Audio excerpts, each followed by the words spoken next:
Hi guys, going to have a horror DVD review today. This is the 2012 zombie flick Before Dawn. Now this is starring and directed by Emmerdale actor Dominic Brunt, who is Paddy the Vet, for those of you who watched that, which is really crazy. It's the second time I've watched the film with him in it, second horror. The other one was Inbred, which was really good. He wasn't the main character in that, and I don't think he wrote or directed that. But he's directed this and he's starring in it. It's a low budget film, it's an independent film. I was really surprised to find it on DVD. It was £1, but that was a really good bag, and I think usually about £8. And I didn't see it in HMV before it shut down or anything, so as far as I'm aware, I got really lucky with this. It's quite an unknown film on the IMDb. There's only a couple of hundred votes on it, and it's got a rating of like 3.7.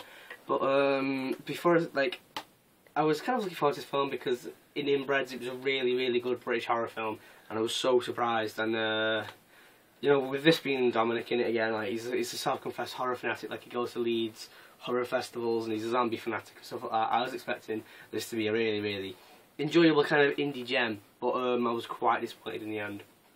I mean, I know it's a low-budget film, but I think up until the last minute or so, there's 3 zombies in it. You know, which is, considering it's a zombie film, it's kind of disappointing. In the first hour, there was no action at all. It was a really slow start to the film, and it's basically about a couple who are going off to the country to like rent a cabin, not a cabin, so like a cottage kind of thing. I'm not sure what to call it. In hopes of kind of rejuvenating their failed marriage, their failing marriage. But overall, I think the main couple, I hated them both. You know, I love Paddy Emmerdale. He's quite a funny guy, but you know, the woman was just an absolute bitch to him, and it really got on my nerves. He was just letting her, he was just letting her walk all over him, and she was really unappreciative and just didn't appreciate the stuff he was doing. And it really annoyed me, and I ended up hating her character. And really, like when the first hour of the film is just about them 2 characters in the cabin, it really made the film unenjoyable for me and boring because of the fact that I hated her so much, and I was just like, you know, she was just pretty poor acting from her part. I think Dominic was okay, but you know, his acting is television soap opera standard, to be honest. Like, but I'm not saying he's a bad actor.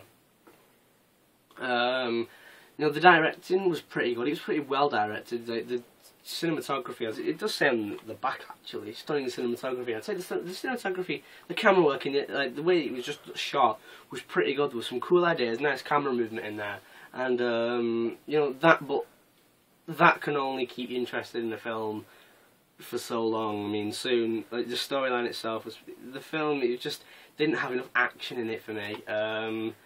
When the zombies eventually do show up, they started to really annoy me.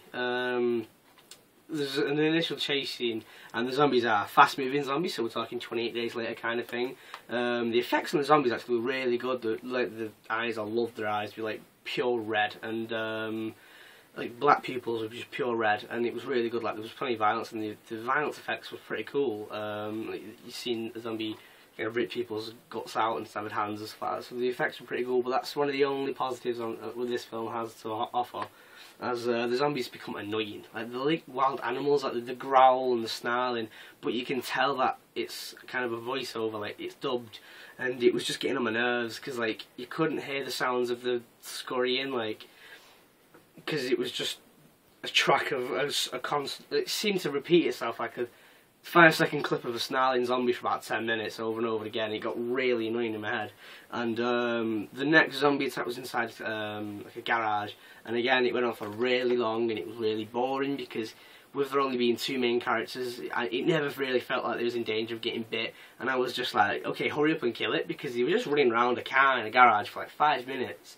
And it was just like getting beyond ridiculous. But then it did pay off with a decent zombie kill. With, I'm not going to say how, but yeah, there was plenty of blood flowing in the few scenes of violence. I don't think it deserves to be an 18. It's really weird to see Paddy swearing as well, because it's a similar setting to Emmerdale, like it's in the country. So it's kind of like Emmerdale of the Dead. I've seen that on IMDb actually, so. But that's what I was thinking before I did see that. I like Emmerdale of the Dead because of the setting and everything, and because obviously Paddy's such a main character in it. He's Dominic Brunt, sorry, I shouldn't call him Paddy.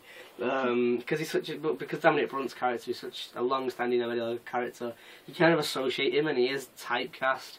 I mean, it's great to see him in other stuff, but really, if it's in a city, it wouldn't feel like Emmerdale because of the locations. It's just seeing like Emmerdale of the Dead, to be honest. Overall, I did not enjoy this film. I'm giving it a 3 out of 10 for enjoyment. There's just not enough zombie action in there. I know it's low budget, but I would have preferred to see some pretty good zombie action.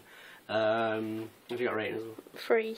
So 3 out of 10. It was a pretty boring, dull film, and one thing I did like is, I'm not sure of the actor's name, but if you've watched Shameless, another British drama, sorry, there's a character called Shane in it, Shane Maguire, and he's in this film as well, which was great to see him in that, because he's my favourite character in Shameless, and I think he's a pretty good actor, but the character in this was a bit strange. I didn't get what he's wearing, and the whole kind of what Dominic's Brunt character decided to do with him was pretty terrible.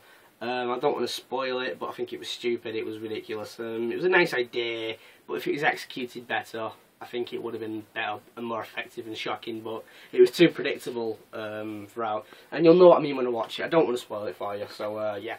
So that's pretty much all I've got to say about it. Before Dawn, pretty annoying zombies. There weren't enough of them, and when they were on screen, they just was annoying with the sounds they're making, like snarling and growling constantly. And they were too active and mobile, and like jumping over fences and stuff, and I just don't like that. I prefer the slow zombies because I'm a massive fan of Walking Dead and all George A. Romero stuff. So yeah, that is my review of Before Dawn. Unless, if you're a zombie fanatic, it's worth watching, but I'm not going to say you should go out and buy this, especially because it's quite expensive. I got really lucky to find it for £1, and also now I've got something great to talk about, which is a load of new DVDs found. I got it in the same shop as them, and they're all second hand, but I got them for £1 each, and it's some really great, violent, disturbing kind of looking horrors that I found. First off, I've got the Shameless collection. I got one called Black Cat. They're all from the 80s, and they all look really twisted and messed up films. So that's Black Cat. One called Rat Man, which looks really strange, and something I can't get my head around is that there's nudity on the front cover, which is really strange. Like, obviously, like a reference to Jaws there by the looks of it as well, which is pretty damn cool. Cannibal Holocaust, which I can't wait to watch. That's one of them films that I've always been aware of and wanted to watch for years. Again, it looks really deprived, dirty, sick, and I can't wait to watch it. And another one called The House with the Laughing Windows, which I've never heard of, and but it looks cool.